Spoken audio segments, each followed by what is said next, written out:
সম্মানিত ভিউয়ার্স, আজ আপনাদের সামনে যে বিষয়টি নিয়ে সংক্ষিপ্তভাবে আলাপ করতে যাচ্ছি সেটি হল পাইলস। মেডিকেল টার্মে যেটাকে হেমোরয়েড বা পাইলস বা অশ্ব বলে, যার চলিত নাম হরিশ বা অশ্বগোটা।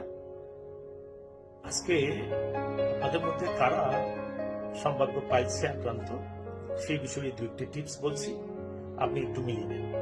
প্রথমত, যখন দেখবেন আপনার টয়লেট তথা মল ক্লিয়ার হচ্ছে না, মল ও ব্যাগ আছে কিন্তু মলটা প্রপারলি ক্লিয়ার হচ্ছে না। দ্বিতীয়ত হলো মল ত্যাগ করাকালীন একটা অস্বস্তি, চাপা পেইন অনুভব হওয়া। তৃতীয়ত, কষা পায়খানা হওয়ার পরে মলদ্বারে জ্বালা যন্ত্রণা করা, অস্বস্তি লাগা, চুলকানি অনুভব হওয়া অথবা বিড়ির রক্ত মাঝে মাঝে প্রাথমিক পর্যায়ে দেখা দিতে পারে।